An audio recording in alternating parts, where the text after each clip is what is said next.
Ansiedade muitas vezes é confundida com alguns rótulos que as pessoas colocam, né? Então, ansiedade é viver no futuro, ansiedade é excesso de futuro. Isso tudo são apenas introduções. A ansiedade não é somente viver no futuro, a ansiedade não é somente você ficar pensando no que vai acontecer.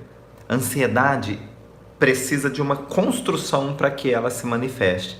Lembrando que essa construção vai acontecendo na linha do tempo do seu paciente ou da pessoa que você conhece. E não,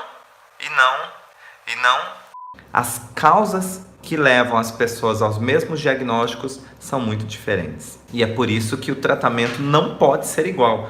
Se o tratamento é igual para pessoas diferentes, então nós não teremos resoluções completas, porque o que nós buscamos é um tratamento personalizado, que venha ao encontro da verdade daquele paciente. Dailton, mas se você disse que a ansiedade não é excesso de futuro, como tem muito na internet, não é somente viver no futuro, o que é ansiedade, afinal? Ela tem que vir de uma situação chocante.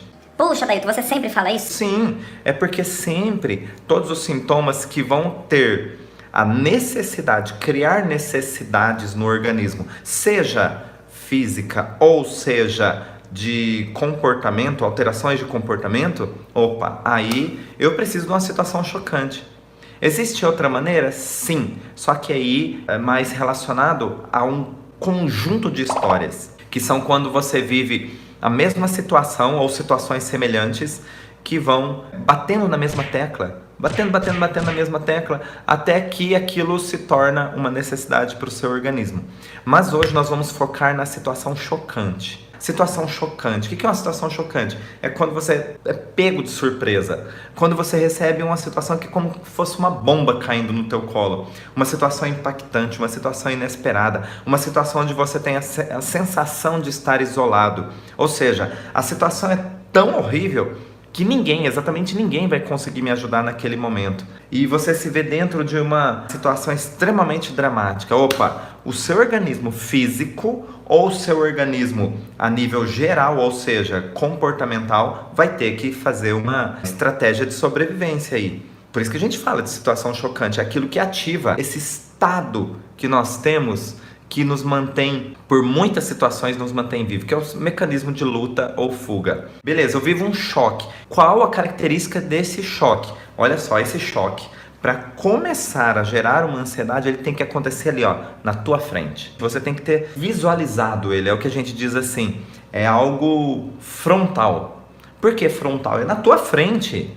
É na tua frente que tudo está acontecendo. Uma pessoa que está te ofendendo está de frente para você. Então isso tudo, esse choque, ele é o que a gente diz assim, algo reconhecível. Porque tudo que acontece atrás de nós é algo que nos gera uma grande insegurança, porém algo desconhecido.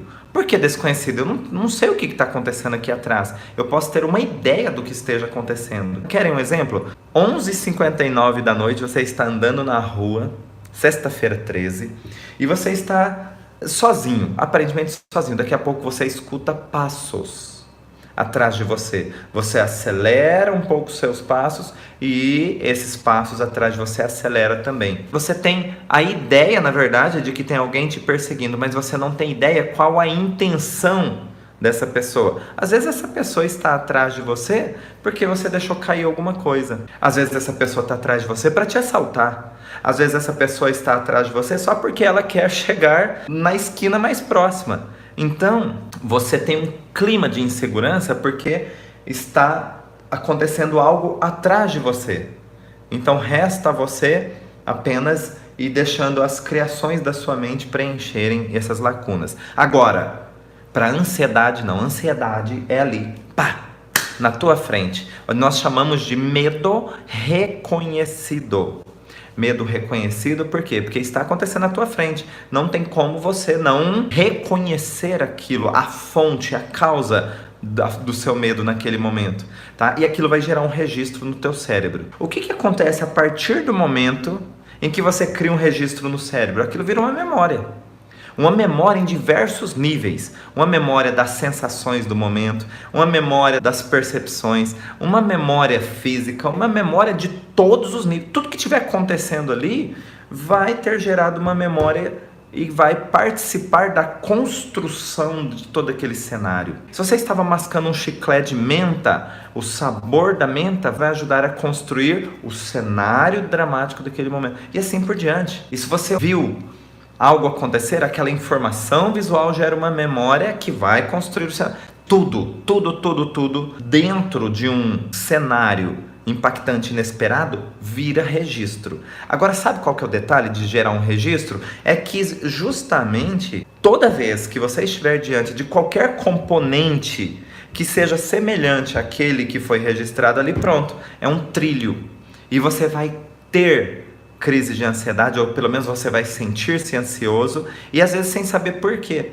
Por que eu estou ansioso? Ou por que eu fico tão ansioso? É porque algum daqueles elementos que ficaram registrados, ou alguns, estão presentes novamente. E aí, todo local, tanto no cérebro quanto no meu corpo físico, onde ficaram os registros que eu disse para vocês, eles vão ter que entrar em ação. Porque você está prestes a viver tudo aquilo novamente. Então, olha só, vamos parar para pensar, vamos dar um ponto e vírgula. Olha só o que acontece. Então, quando eu digo que ansiedade é excesso de futuro, opa, será? Porque eu estou, na verdade, trazendo à tona uma informação do passado. Eu diria que seria mais coerente a ansiedade ser um excesso de passado do que do futuro. Então, olha só, eu tenho um trilho de conflito que é acessado no momento em que eu começo a vivenciar novamente os mesmos elementos que estavam presentes naquela cena que foi chocante para mim. Chocante, o que eu defino como chocante? Impactante, inesperado, vivido em isolamento com um contexto dramático.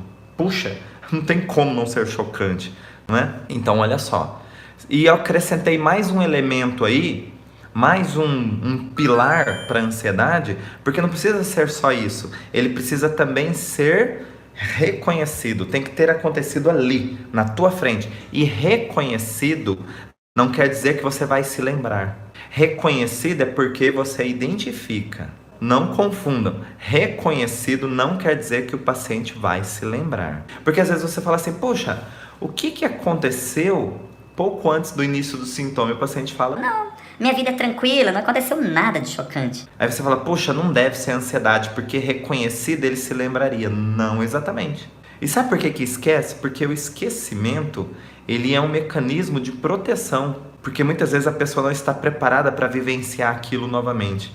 Então o cérebro cria uma barreira para que você não acesse tão facilmente uma informação. Porque sofrer é muito doloroso. Ele não vai sofrer um pouquinho, ele vai sofrer muito com o acesso. Ok? Então por isso que o cérebro cria esses mecanismos, porque ele não quer viver aquilo de novo. Não quer viver, mas nunca. Grave assim. Então olha só, ansiedade. Puxa, Adailton, olha só, toda vez que eu vou viajar de avião, eu fico, naquela semana eu não durmo direito. Tá, isso pode ser ansiedade? Sim, mas ainda num grau relativamente controlável. Mas é ansiedade. Toda vez que eu vou fazer concurso, eu também fico meio, tá? É que aquilo é tão importante para você que na verdade não é que você exatamente tem medo. É que você tem um registro da importância daquilo. Apenas isso. Agora, olha que interessante.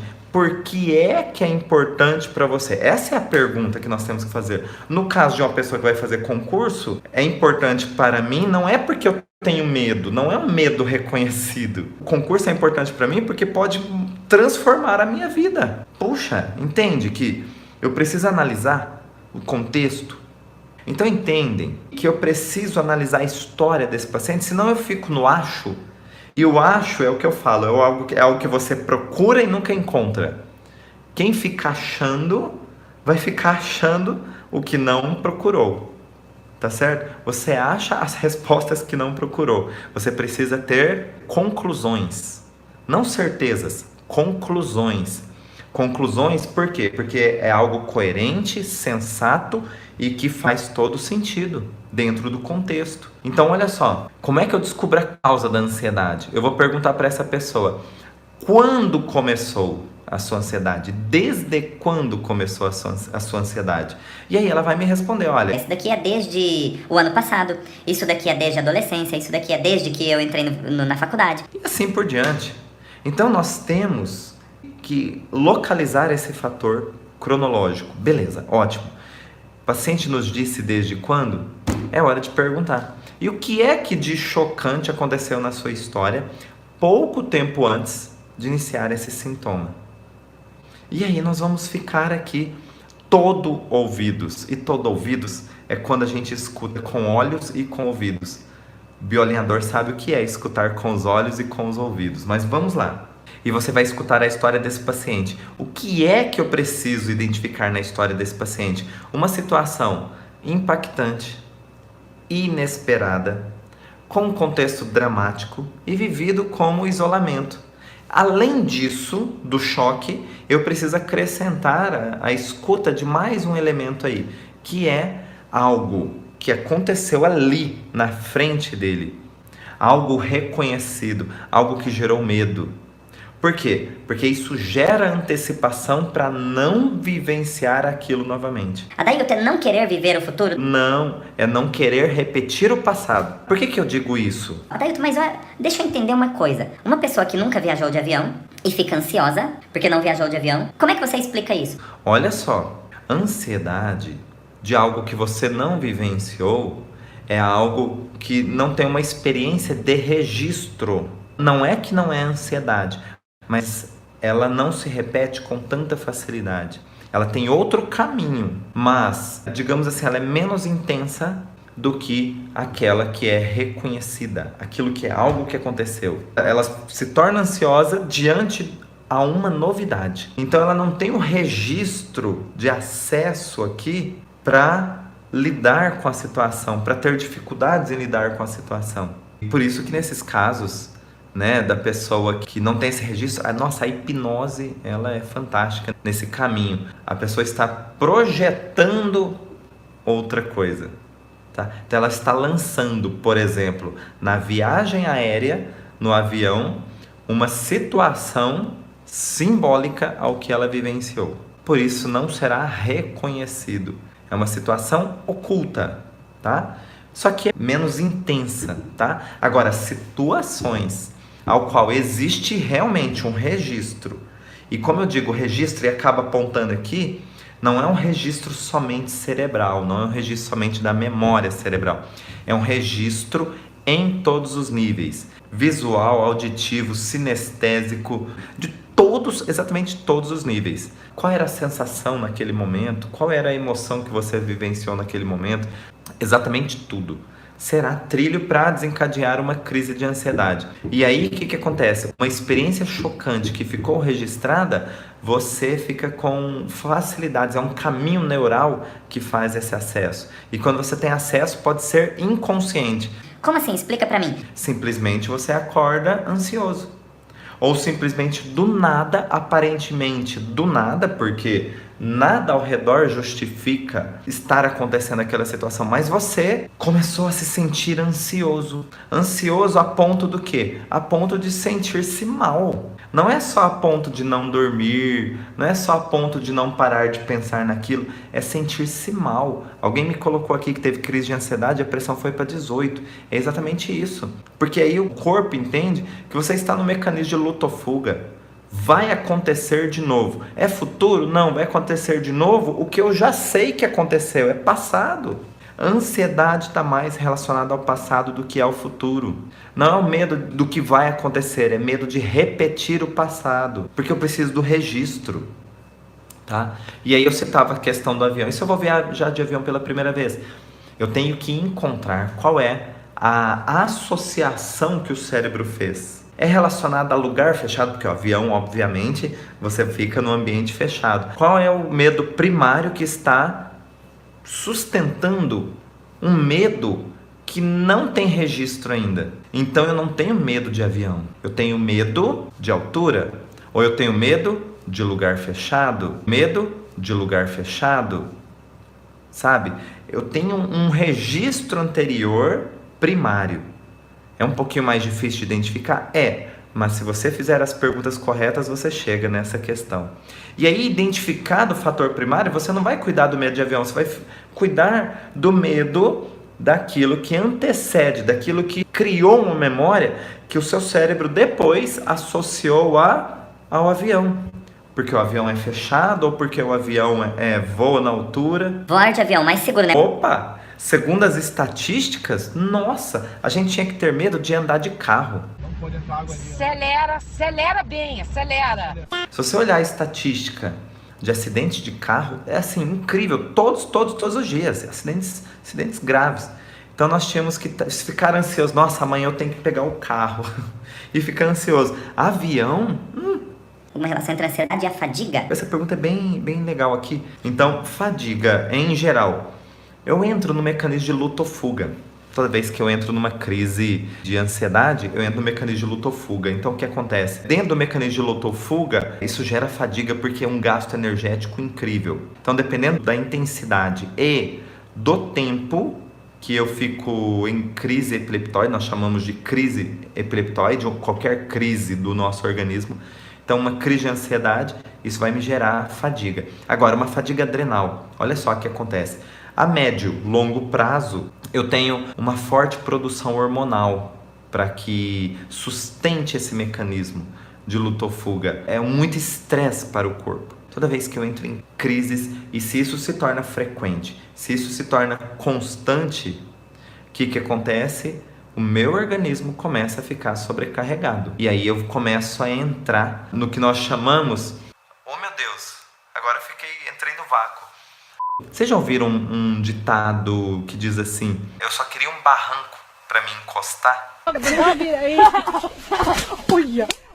Então é justamente isso. É um cansaço tão intenso, tão importante, que você não tem forças, não sente forças para fazer exatamente nada. Força física mesmo. Faltam-lhe forças. Na verdade, isso tudo é uma estratégia do organismo para ganhar tempo. Uma tentativa de ganhar tempo para que ele desenvolva as atividades no novo momento em que encontra uma oportunidade mais adequada. Eu digo sempre que tudo aquilo que o seu organismo está tendo reação, ele precisa ter algo em contrapartida no mesmo nível. Porque olha só, vamos pensar em algo poderoso? O mar. O mar é algo poderoso, não é? O mar é algo poderoso. E aí, você sentado na beira do mar, as ondas vêm, as ondas vão, aquela vida difícil. Mas você começa a observar, começa a entediar, você começa a observar algumas coisas. Que tem ondas que vão, e quando elas voltam, às vezes se ela pega contra com outra onda, o que ela faz? Ela se torna mais poderosa. E dependendo do ritmo dessa outra onda, ela vai, quando ela volta, ela se choca e neutraliza. Ela se choca com outra que está vindo e neutraliza a força uma da outra. Opa! Então, peraí. Eu tenho um mecanismo que, dependendo da maneira que eu utilizo, ele vai potencializar, ou seja, gerar uma crise, ou ele pode chocar-se e neutralizar. Como é que eu faço para chocar-se? Eu tenho que ir contra. O que eu faço para somar? Eu tenho que ir ao encontro. Olha só que diferença. Pelo menos aqui no Brasil, olha só. Quando eu vou ao encontro de, eu vou encontrar algo. Quando eu vou de encontro, eu vou chocar, vou trombar mesmo. Então, eu quero ir de encontro. Por quê? Porque eu quero chocar e neutralizar. Como é que eu choco algo? Eu tenho que oferecer estímulos ao contrário do que ele está vivenciando. Então, peraí, eu tenho algo que é chocante, ou seja, impactante, inesperado e vivido em isolamento, dramático. Então, que tal você também oferecer para a pessoa um choque positivo? Ao invés de um choque dramático, um choque positivo. Como é que eu ofereço um choque positivo? Você tem que trazer, extrair dele o que é que ele fez um dia. Nós estamos falando de memórias. Estamos falando de memórias. Memórias de todos os níveis. Então, olha só, eu quero dar um exemplo para ficar mais claro e depois a gente faz o elo de ligação aqui. O elo de ligação já é pleonasmo, né? O elo para esse assunto. Então, Olha só que interessante. Você se lembra de uma festa surpresa de aniversário? Provavelmente sim, porque foi chocante para você, foi impactante, foi inesperado, mas também foi, agora que começa, ao invés de dramático, foi o quê? Quem tem uma palavra bem legal aí? Foi chocante, inesperado e foi eufórico, ao invés de dramático. Foi eufórico, eu fiquei feliz, eu fiquei transbordando de energia. Então, eu pego algo que foi chocante para minha história, pode ser uma festa de aniversário, qualquer coisa que foi surpresa para mim, mas foi assim muito bom, que ao invés de me fazer sentir contraído, me fez sentir expansivo. Qual é a lembrança que você tem de uma surpresa, mas uma surpresa assim imensamente agradável, que se acontecesse de novo seria assim um gás para sua história, seria um upgrade para sua percepção? Então o que você faz? Pergunta isso pro teu paciente e deixa ele contar um pouquinho. E pergunta mais, e quem que preparou isso tudo? E quem que foi idealizador? E como é que você se sentiu? Sabe por quê? Faz ele mergulhar. Faz ele mergulhar nessa história do reconhecido na frente dele, mas que ficou registrado com todos os elementos da sua percepção, mas registros positivos. Eu me senti feliz, é a emoção que ficou registrada. O que eu vi, eu não acreditava. Olha só, visualmente um registro importante. Escutei as pessoas e tal. Então, olha só, eu tenho todos os registros. Eu estou falando de festa de aniversário, mas pode ser qualquer coisa. Um dia que chegaram com um lápis e falou assim, esse lápis eu lembrei de você. E te deu, poxa, aquilo mexeu comigo. Por quê? Porque nunca ninguém me deu nada. E alguém que me deu um lápis um dia me fez me sentir especial. Então, olha só.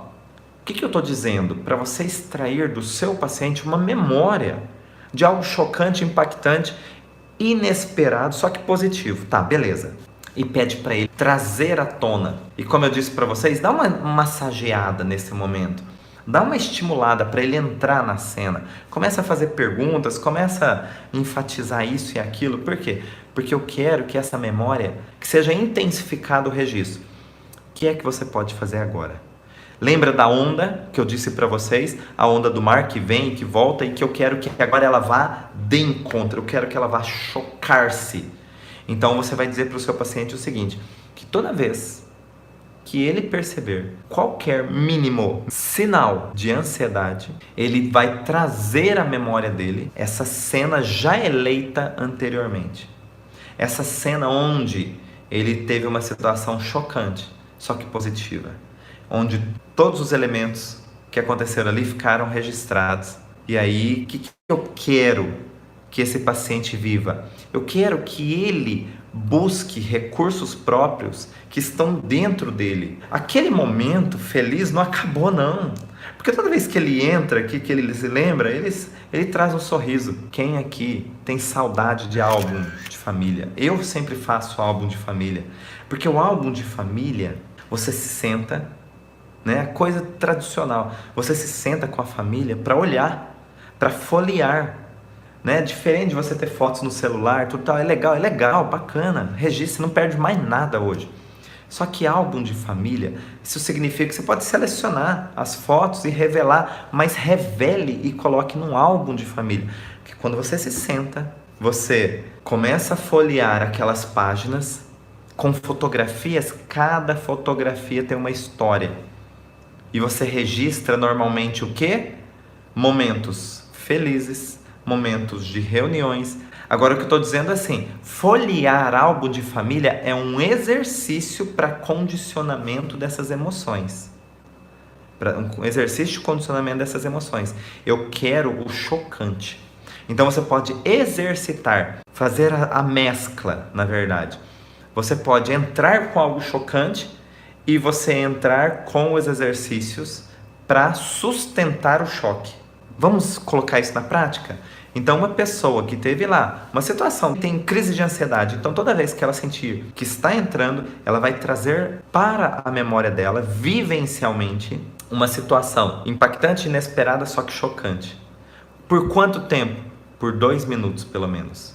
Por quê? Porque com 2 minutos, você imerso nessa atividade, O seu organismo entende que você não está mais imaginando, ele entende que você está lá dentro. E a quantidade de hormônios para vivenciar esse momento é incrível. Mas são hormônios que dão sensações agradáveis, que trazem memórias agradáveis. Todos os registros estão ali. Então entre na cena, mas entre de cabeça. A música pode ajudar nesse momento? Boa pergunta. Pode, só que principalmente se a música estava presente naquele momento. Por exemplo, olha só, você tem uma trilha sonora das histórias. Eu tenho um grupo dos meus amigos de adolescência, faz tempo. A galera lá coloca músicas da nossa época. Sabe o que acontece? Quando coloca uma música, ninguém comenta nada, coloca a música em seguida assim, ó, começa a chover informações assim. Nossa, aí naquele dia aconteceu isso, naquele outro dia aconteceu isso, e blá blá blá, e na sequência isso, aquele dia eu ri muito por causa disso, nós estávamos em tal festa, com tal roupa. Entra numa imersão, aquela música vira uma trilha sonora daquela época. Então olha só, não pode ser qualquer música. Se for uma música, não, vou colocar uma música meio que de meditação para entrar.